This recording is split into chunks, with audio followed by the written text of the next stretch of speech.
it will end at 18:59 on the 28th on Sunday. So it's a 24-hour period that we want you to be able to try and operate.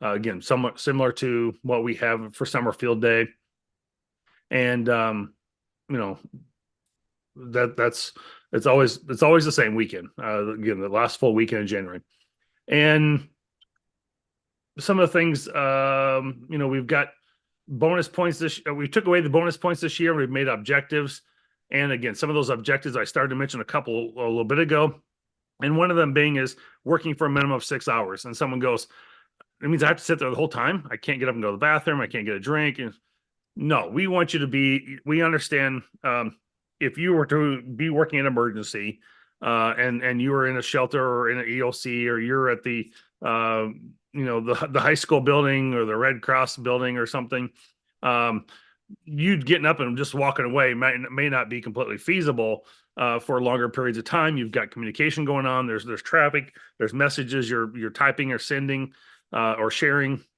and so being able to get up and just walk away and go use the restroom or something may not be capable. But if you're in earshot of the radio and someone calls your station or something because you've been on the same frequency, maybe you can find your buddy next to you. You can say, "Hey, you know what? I'm holding this frequency. I'll be right back."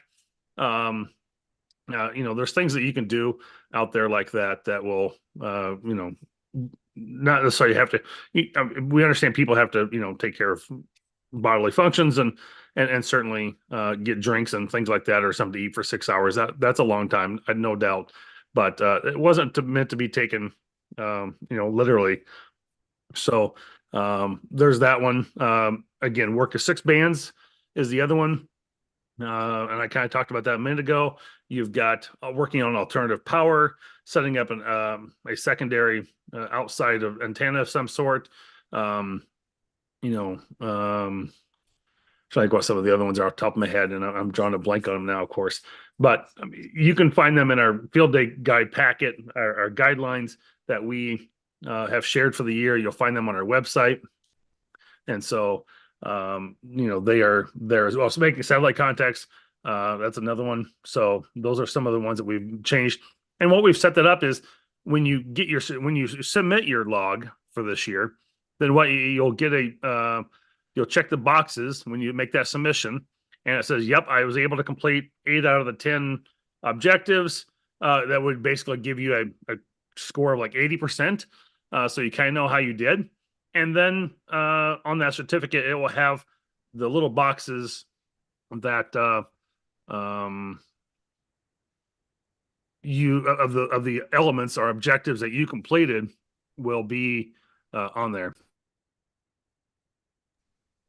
So anyway, that will be on our certificate this year.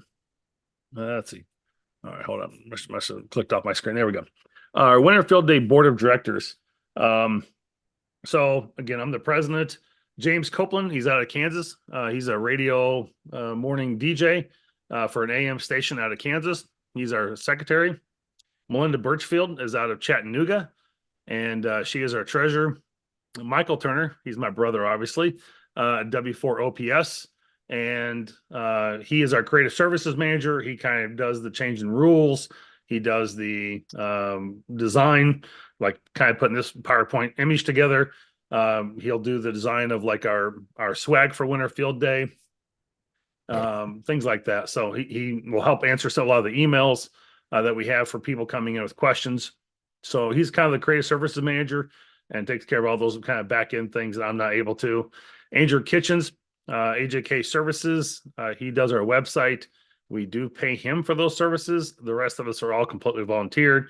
We pay him because he does have a professional business that he runs every day, and he pays for some of the hosting of the back end data, SQL databases, things like that. So really, we're just kind of covering more of his cost than paying him per se for that. So we do have some costs associated with keeping a website up, keeping the hosting. We pay for like Google Workspace.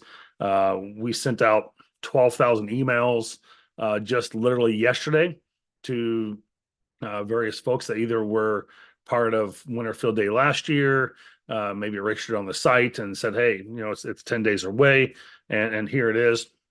So I don't know, some of you may have got that email if you participated in the past.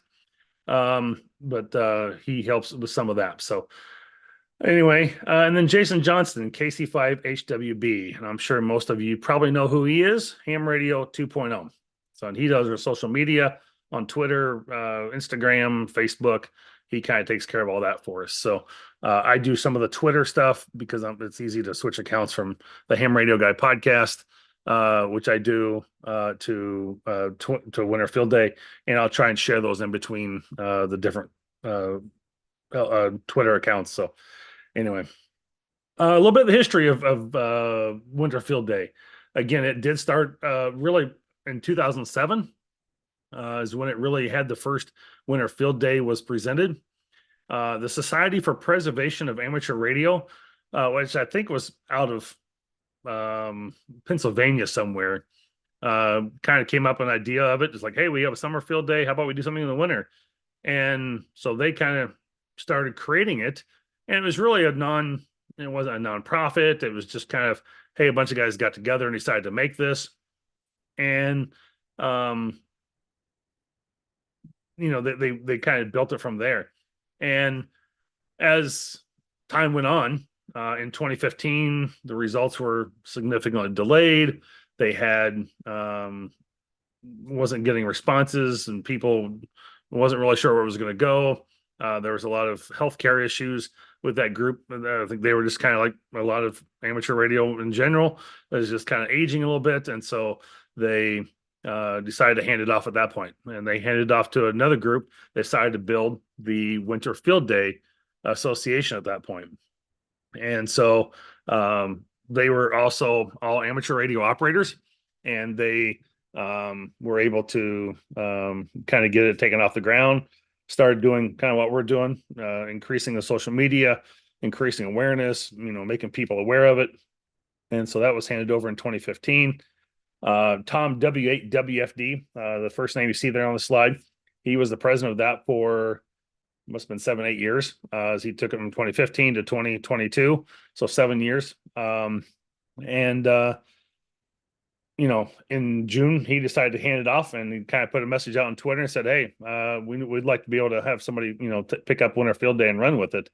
And I kind of thought, well, why not? Sounds like a great idea.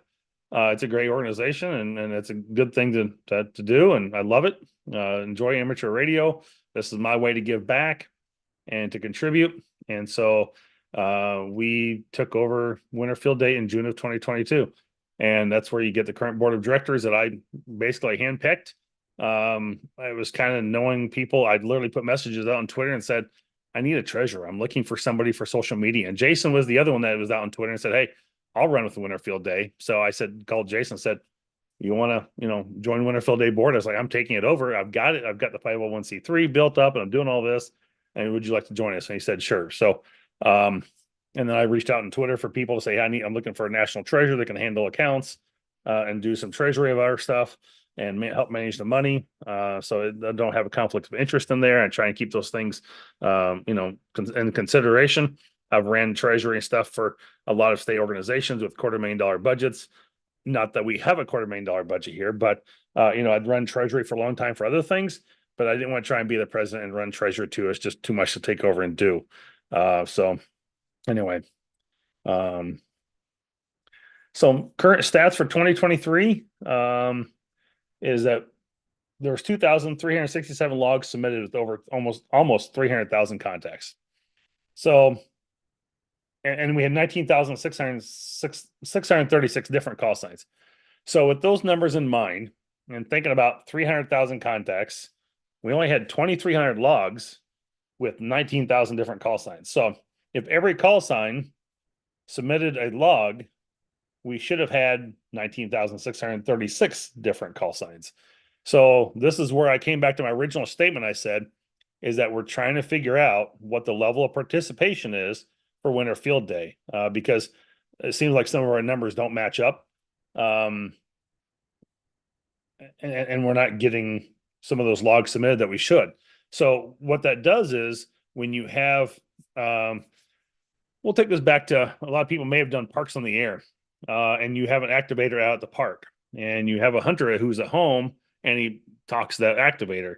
And so, if that activator doesn't go and upload his log, the hunter would not get any credit for making that contact with the activator.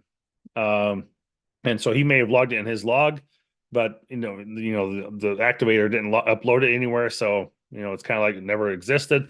And so the same thing here is you will go out and work winter field day, and you may make only 10 contacts, you may make 30 contacts, you may make 300 contacts, but we ask that you go out and submit your log to our website. And I'll see if I can share that screen when we're kind of done here, and I'll kind of show you how that's done. But we again, finding numbers aren't matching up exactly, but you have a busted exchange when you have one person uploads their log, the other person doesn't upload theirs. And so then if they made 10 contacts, that one person, and let's say nobody else they logged upload their contacts either, they basically got 0 points because the logs don't match up. And that's how contest logs work, is that you can get in a busted exchange if the other person doesn't upload theirs. So it's really essential that you kind of do that. And it's important, not just, for us, but it's for the other person, it's part of being a good, good amateur radio operator. So anyway, I won't, I'll digress on that, but you kind of get my drift, I think, for the most part, that, it's important to upload your log. And I'll get to that in just a second, how we can do that through like Cabrillo format. We'll take an ADIF format now, so you don't have to just have Cabrillo out there. And I'll talk about that in a minute here. But Ohio was the most active with 104 stations on the air. The year before was I think it was South Carolina, maybe you're wrong, maybe North Carolina. I've given this presentation a couple times, and now all of a sudden I question myself on that one. But anyway, it was either North or South Carolina last year had 110 stations on the air. So, and you kind of think, really? It's like the Carolinas? But yeah, it was pretty impressive, even Ohio. So we do monitor those type of things. We do kind of look for those, where the most active places. As you'll know, out in like Wyoming or Montana, looks like there's a few field day stations that are registered out there this year, which is impressive because I don't think we've had them really in the past. So, but it's also kind of tough to make contact with them sometimes. But especially if we're going to be here on the East Coast or the eastern half of the U.S. But it could be a little more challenging. But sometimes we do have sections out there that there's just nobody there. So I'm glad to see them being filled up a little bit. And that's the other part, is registering. You can go, hey, look at it. There's it's the K4 Fun out of Murfreesboro. I'd like to get that part of the Tennessee. So I'm going to go, click on them and try and find them on the air and call them and see where they're at and make contact with them. So people can use it as kind of a hunting option as well, to go find other stations. Home is our most popular category. Average user working about 4.4 hours. I would like to think what outdoors is. I want to say it was a little bit longer than that, but I know there's stations out there that I think they have an opportunity to set up around noon, and they may operate, and say they can start operating here on the East Coast at 2:00, and the park closes at 5, so they have to be out of there by 5:00. So they may only get operation from 2 to 4. It's a very limited time frame they can operate. So some of those things just kind of happen, and not much you can do about it other than say find a different park or somebody else's backyard or something and go operate as outdoors or something, if that's what your category or class was. So and then our most logging software is N3FJP, and there's N1MM and TR4W hammers, but by far N3FJP is the latest. Now, my other caveat to this is there is I think 2.8 0.2 or something like that, maybe the latest that Scott put out over on N3FJP software for winter field day. There's a summer field day. There's just an amateur contact log. So make sure you go download the winter field day one. You can download this whole packet for like $40, or it's like $8 or $9 for the individual winter field day log, which is Windows only, by the way. Where hammers will work on iOS or Android. He does a pretty good job with that one, but it only uploads ADF formats, or Scott will do. I think he can do Scott. He can do an N3FJP will do Cabrillo or ADIF.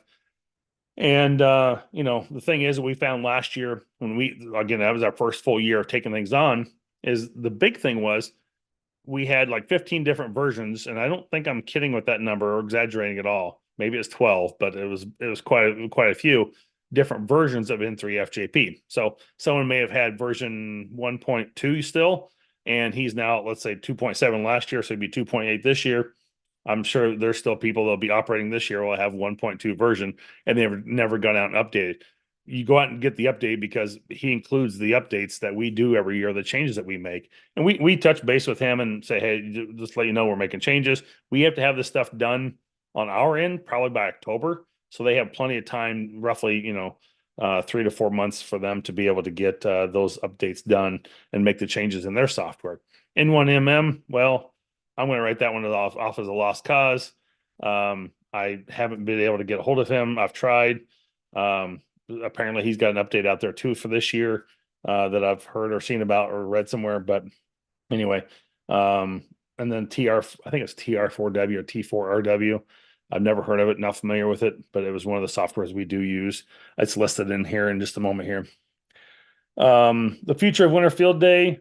Again, we're looking for the increased participation and interaction during the event. One of the things that they used to do was say, hey, you need an exchange of temperatures. We haven't asked for that. That hasn't been something we've done, but we might do that as an objective down the road for some reason. Might make that part of the event. We've done more outreaches on social media. We do presentations like this. We are on Ham Radio now. We've been on Ham Radio 2.0. We've been on Ham Nation this year, all since late December. And so we've got lots of things out there that we try and definitely make more of a presence and get people aware of what's going on. So we continue to reevaluate the format and rules. We had 13, 14 pages that was so it was called rules. Now we're changing it to more guidelines, kind of a standard operating procedure for a way for everybody to kind of be on the same wavelength, the same operational plan. And so we're calling it standard operating procedures or guidelines. And that's what we're kind of going for. We're kind of getting rid of the name rules a little bit because it seems like that's very hard and fast. And again, there is some leeway in here. We're not going to, if we said there was 1,000-foot circle you need to operate in and you're in 1,200 foot, we're not going to come out and, slap you down and beat you. So we're not going to judge that. It's just, you need to, again, integrity and honesty, making the best judgment you can. There's sponsorship opportunities. ICOM is our major sponsor again this year, and we do appreciate them. Kind of, again, helps fund some of those costs that we do have that we do incur throughout our year. And, you can, as a club, you can give a sponsorship. People make individual donations on our website. And, we've had a few donations come in the last couple of days. So we do appreciate we're not out here making money. I'm not taking luxury vacations.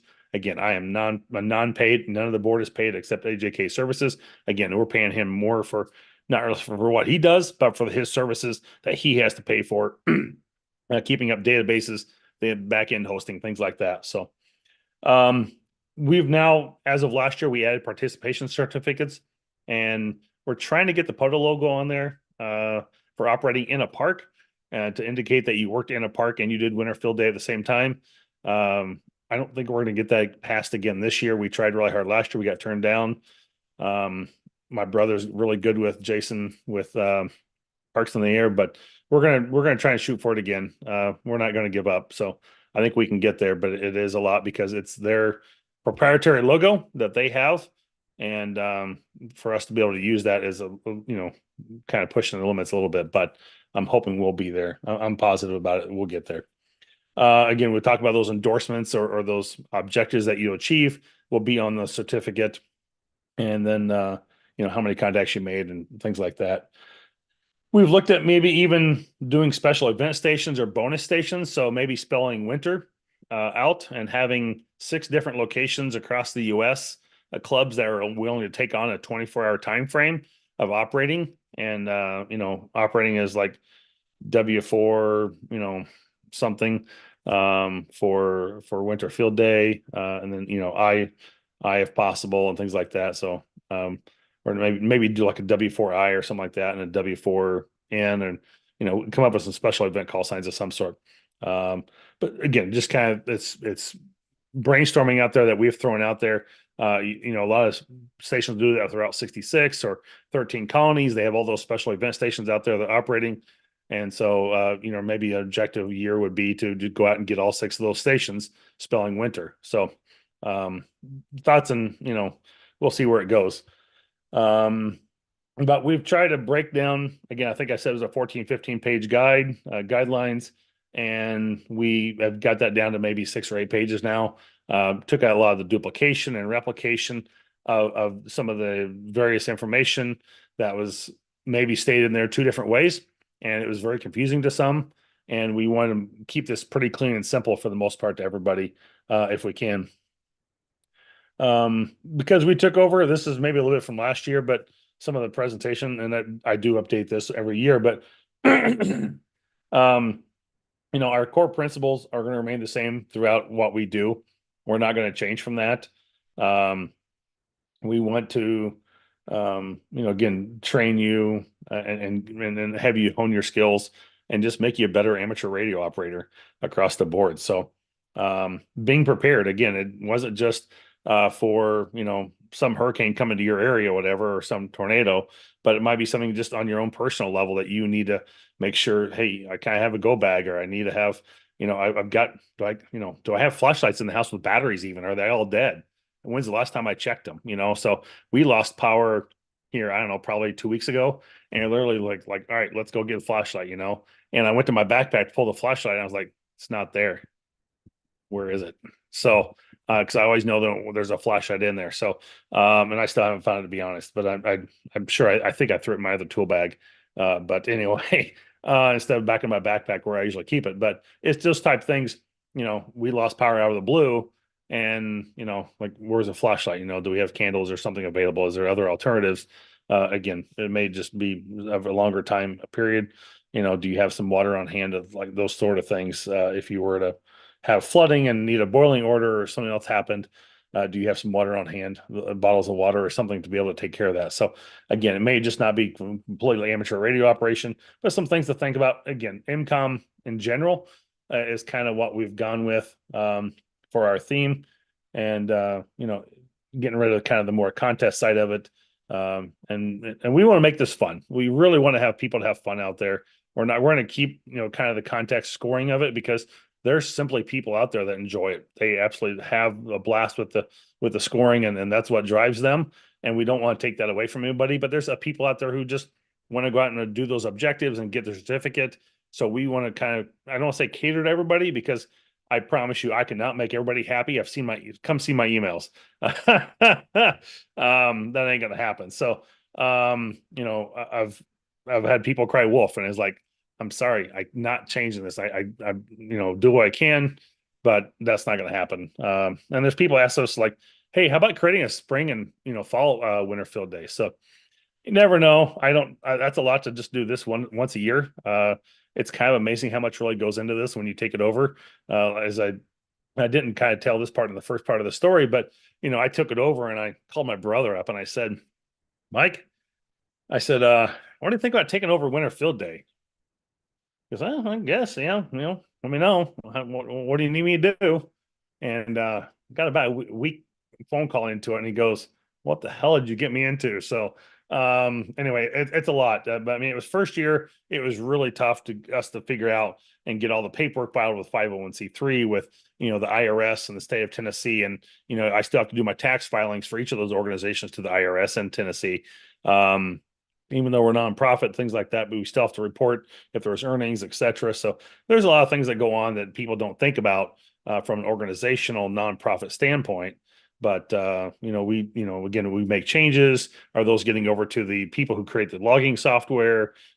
Things like that we do have to do. So, but our core principles will remain the same for what we do, and go from there. How to participate this year? So, if you've not gone out to our website, go out to winterfieldday.com. and check it out. You scroll down the page, you can register with the location, um, and put in your site information.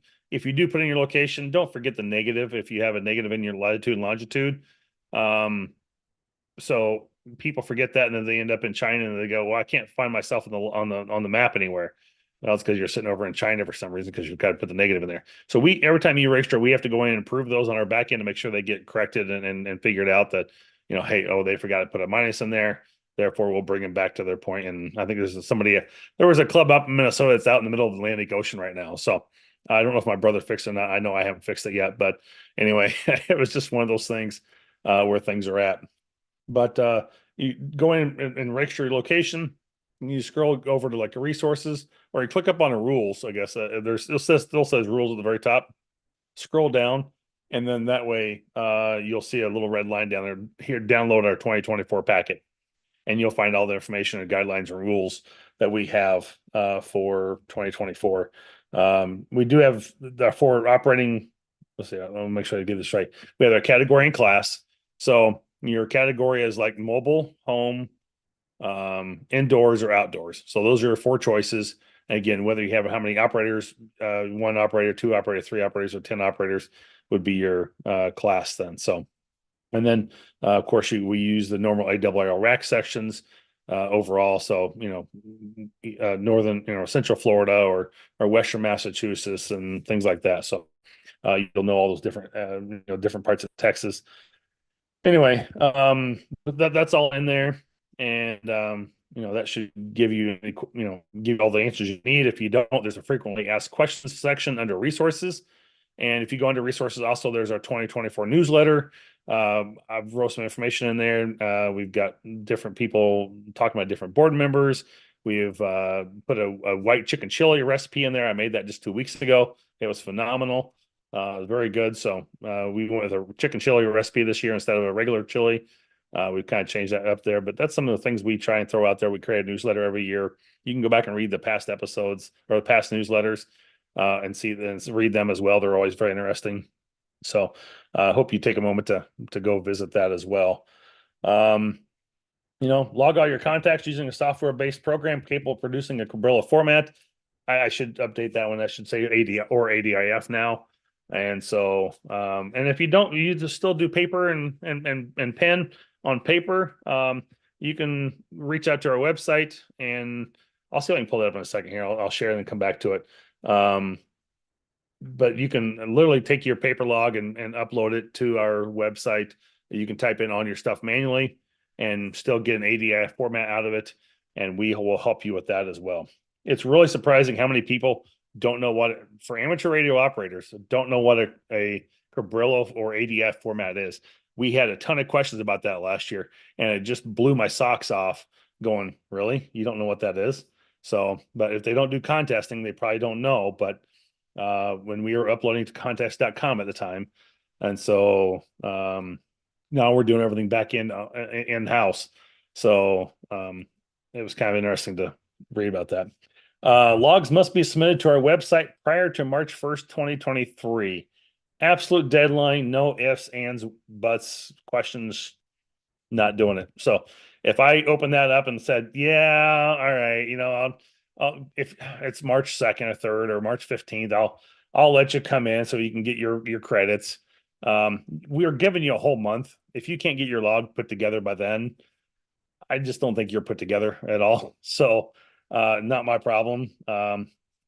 People would be submitting, logs to us in June and July and October if we let them. So I have to put a hard deadline on that, and I'm not changing that.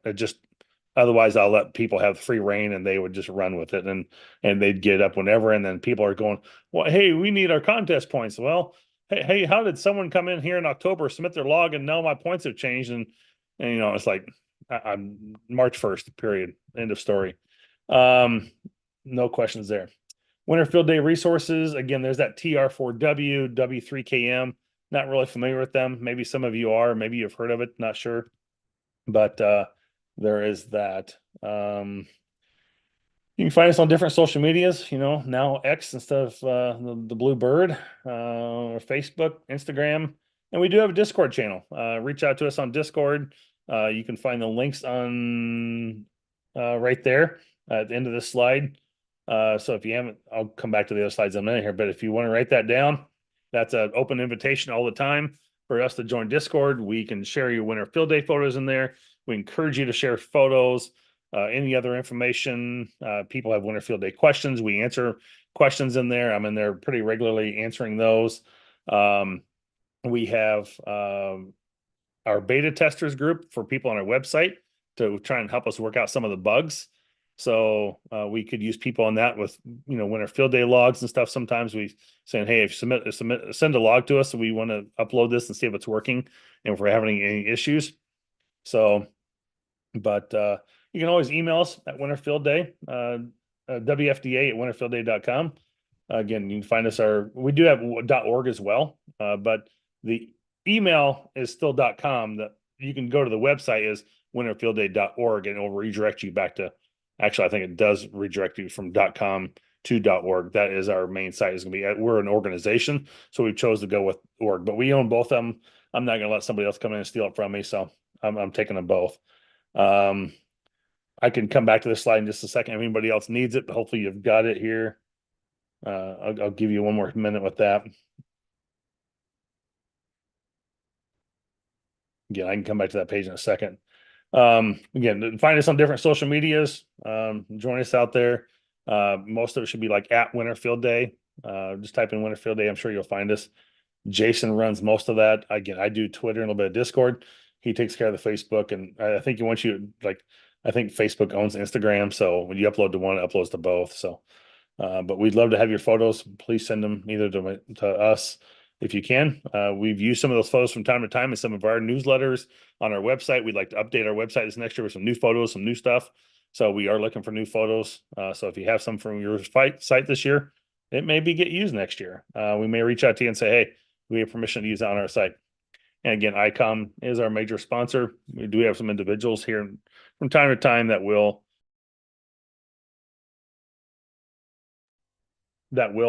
donate to us, and we do appreciate those donations as well.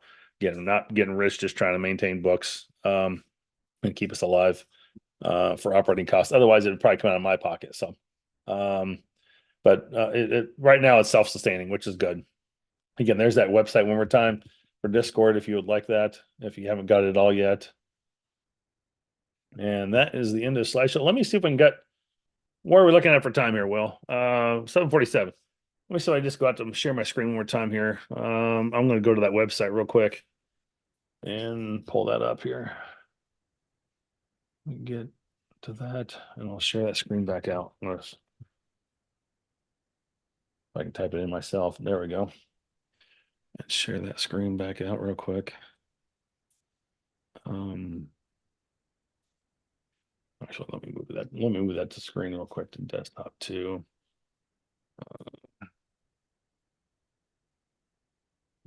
That's good. Hold on.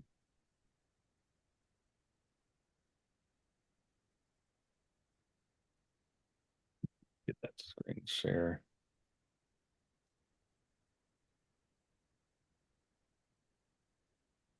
Oh, I didn't exit my slideshow. That's Marvin, I don't know if anybody else is having issues, but I tried that link for the Discord and it said that it is no longer valid. Oh. I got the same error. But all right, well, let me go look at Discord real quick and see if there's there's a different invite link on the website, and that one works. Okay. So you just have to go to the Winter Field Day website and click on the Discord link there, and that one's valid. Okay, so yeah, there you go. So I'm sorry that link is no longer working. My apologies. But yeah, if you go right out to our Winter Field Day site here, we'll go back here. You just click in the top corner. You should be able to see my screen again, right? So go to the top corner, Discord, and that will take you right to that site, and should be able to just put in your display name and continue. Should be able to get right in there to it. So my apologies, that link is not working. I will figure out why that's not working. So for those who wrote it down, my apologies. But yeah, just go to our website, you'll find it. Again, good information there. And some of the things I talked about was resources. Again, you can find some of the things to download. event packet and stuff like that. Some operating aids, things you might want that might be handy, like the double RL section list. Here's some of the different logging programs that people have out there. And then our winter field day in the news, things that we have, different articles that we are always talking about. People talking about winter field day, our newsletter for this year. Kind of again, we do call it the frozen feed line, so we kind of keep with that winter theme if we can. And so just kind of get a general idea of what our newsletter is kind of like. Again, I was kind of checking it, so maybe hopefully that's a better invite on the newsletter there. Hoping we check that one. So here we are in the news, things like that. If you want some winter field day swag, I was trying to show you this. Let's see if I can pull this up and show this in the photo. So let's see. The camera's not going to show it. Maybe come on. Well, it's my mouse pad. You kind of get the idea of it, but it's a mouse pad with a winter field day logo on it. He's got coffee cups out there. Club Gear Online he does a great job for those things. He also does all the Parks in the Air stuff, and that he has exclusive rights to, not exclusive, but one of like 3 people who does the Poto logo on different things that they can sell, and they give money back to Poto then for that. And JSC does custom embroidery, does a great job. Feel free to shop them, support them. Again, talking about our board member this year, we're looking for those photos. There's that recipe I talked about, and some of the more photos you'll see them. People come up with some pretty elaborate winter field day stuff for sure. That's quite a setup there. So anyway, this kind of things that you get to see. And then I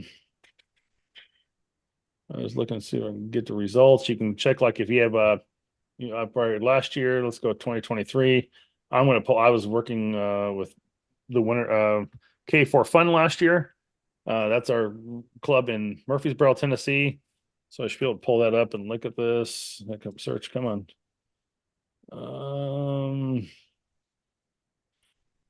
I might be writing a text message to some boys saying, "Hey, oh, there we go. That worked." I don't know where I got the error from, but you can kind of see the results from last year. You can go back into prior years and look at results and stuff, and people do wonder where they're at and how they find them sometimes. So there's a different link out there. If you did work last year, you didn't get your certificate for some reason, we can go back and pull that for you. I thought we may not have it on here yet for uploading a log, but I don't see it on there yet. So we may have not got it up there yet because we haven't opened up the log submissions for winter field day, obviously. But one thing we did enhance for this year was last year you looked at this map and there was it literally was purple and blue markers all over, and you couldn't find anything like, where's even the state of Missouri at? It was just covered with like Google drops of little waypoints like these little ones here, and we choose blue for public sections and purple for private. But you can looking for somebody closer, and let's choose we're here in Tennessee here, so let's go down here in like this area, and you'll see there's people operating in different areas, and you can here's up to our Charlottes and whatnot, so you can find some different things. You can zoom in, zoom out as you need to find those different markers. But we put these numbers on here. It's like, oh, there's 4 of them in that area. So you can go find the 4 of them that are on there. So you look whatever area you're looking for, you can find a little easier, and they're just not blobbing the whole map and not be able to see the rest of the US for any reason. So that was really annoying. And we were able to use some updated software to be able to come up with that. So we do have 671 registered, so we're definitely increasing. If you haven't gone out, please go out and register. We have a countdown here, 1 week and 1 day left to winter field day. So, anyway, that is us in a nutshell, what we do and why we do it. And I hope, let's see if there's any questions here. I'll stop sharing. I do have a question about the mat, Marvin. What do you got? Which I don't know how many people usually operate as a mobile station, but is there the potential to do like any overlay that way if I decide that I want to operate as a mobile station and I'm going to do a specific route, Is there any way to put an overlay in there for me to do kind of like with Google Maps where I map my route out and I can add it in there? No, we haven't done anything like that yet. Not saying we probably couldn't in the future, but at this point, I mean, that would be a lot to, I mean, if everybody wanted to go mobile and, all the different maps on there, is something you say would be, you're saying would be public, or would it be something just for your personal self to see? Well, public, that way anybody could see it. That way they would know that there would be a mobile station in this specific area. That way, if they wanted to work them on like a VHF man. Right.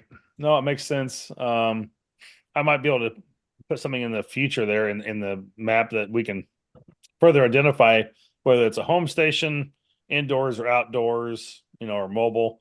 But if we start putting maps on there, all the lines that people would have, Right. it may become really, convoluted.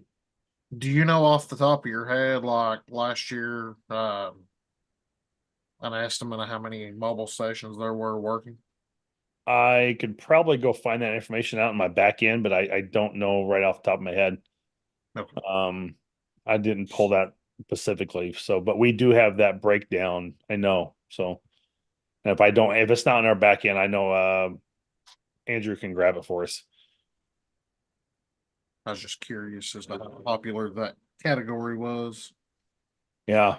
I think it is pretty popular. I don't think it's one of those things where you'd be a lone dove. Right. So I mean, there's definitely people out there operating. Again, go read our categories for what they are. We have a lot of questions around categories. We've tried to clean that up. We've tried to clarify it. That the problem is what we get is hey, we're working on EOC and two guys are out, in tents, and are we outdoors now? Are we indoors? Is working from from the ELC or from the church or something? Another person says, well, I'm in a camper. Are we mobile, or are we, indoors? And it's like, well, if you're able to pick that trailer up or that RV up or that camper or whatever and move, it's on wheels, you're going to be mobile. So it can be deployed and go somewhere else pretty quick. If you're in a tent, you're probably just going to be outdoors because it's not going to be easy to just pick up and go as it would be, hook on the truck on the trailer and take off and drive, or hop in the front of the RV and drive away. So, or your camper, that sort of thing. But, so we do get some questions around that. Home could be, or outdoors could be you're at home and you're 500 feet away from your house because you're on the back 5 acres of your property or something, and you could still work outdoors even from that standpoint. So, so you wouldn't be considered home at that point. So just because you're on your property doesn't necessarily mean you're considered home. Now, if you're living in the comfort of your house, you're in your garage and you're able to go inside and use, amenities and grab, your wife made hot chili and, use the restrooms and things like that. Then that's going to be home. So even if you're operating in your garage, that's going to be home. So any other questions? I don't have anything else unless somebody else does. Well, guys, I really appreciate it. I'm glad to be able to give this presentation. Hope you learned something. Hope you're able to, gather some new information here that will help you in your winter field day, and that you will. I think I have a question. Go ahead.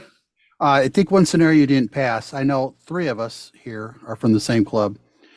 I know Barry, he's hardcore. He'll be operating in his car outdoors, freezing to death, which I might choose to do this year. But he'll be at a park directly across the street from a Lions Club, and many of us will be in the Lions Club. So Barry will be considered a polar bear, being outdoors or mobile, however he chooses to signify that. Because many of us that do POTA, I did in the storm the other day, and I was simply sitting in my car and I couldn't even get my equipment off because there was so much snow on it. It was crazy. But so those that are so that can be either or, but those that are like indoors, the Lions Club, which is like an hour drive or more from where I live, that would be considered indoors, obviously not home, correct? That would be considered indoors. Yep. If you're in a church, EOC, or something like that, or a community center, and you're operating in there, you're operating indoors. That's right. And then even though he may be sitting outside, he can either operate individually as his call sign and work from outdoors or mobile, however he chooses. But I mean, if he's operating from a club call, he probably just and you guys, let's say you're 4 outdoors, or I'm sorry, 4 indoors. He probably just needs to work 4 indoors as well as part of the club from that standpoint, unless he chooses to use his own call and submit his own log. Yeah, I think he typically would do that. Okay. But we'll have guys, if we have visitors, we'll have them using the club call. The rest of us will probably use our own call. Okay. So we'll handle it that way, probably. So will you be, so just might clarify, are you each operating your own individual call sign then and submitting your own log? Correct. Okay. Yep. I just don't want you to try and operate as calling yourself 4 indoors, let's say, for example, and your own owning your own individual call sign, and you go to upload that, and it looks very odd to us. Like, hold on, he's operating as an individual call sign. It's not a club call. But he's operating 4 indoors. It'd be like 1 indoors, right? So, I mean, you're going to be, if you're operating individually, then you would be, 1 indoors, and your partner next to you may be operating over on 40 meters. He might be 1 indoors as well, unless you guys are all using your club call together. Like I'll use K4 Fun. If you're using your club call, then and you'd be 4 indoors. Then if you had 4 operators, that makes sense. It does. So Thank you. that's some of the confusion that we do get around some of those things, or people wonder are we indoors, are we outdoors, and then are we individually, are we a club, and it's like, well, how do you? Well, that's how we did it last year. Everyone used their own call, and then Yep. those who visited indoors were able to use the club call. Oh, yep, makes sense. Works. That's beautiful. Yep. So, I mean, some of those things, like I said, just end up using, again, if you got the guy with the community center, the 2 people outdoors, I would just, again, make your best judgment how you want to operate that. If they all want to operate in the club call and they're indoors, I would say just call it all indoors. If there's more operators inside than there is outdoors operating, just use your best judgment on those sort of things. Again, we're not going to be the place and come after you and beat you down if it's wrong, but we do try and make it most accurate as possible, because again, we're hopefully practicing good communication, and be able to relaying the information correctly is important. So, All right. Thank you. yep, thank you. Any other questions? A good question, go. Appreciate it. Thank you for that. So, I'm sure somebody else would have questions similar to that as well. I'm sure I'll have more of those sitting in my my email tonight. I'll have to go through and try and work on for a little bit. Well, no, that I told you I try and make it 30 to 45 minutes. I went an hour, which is what I've typically done in the past. But I appreciate you guys. Thank you very much for joining. We get that YouTube up and running too. Yeah, it's running. Well, good. So, appreciate that. Thank you for Will for taking your time.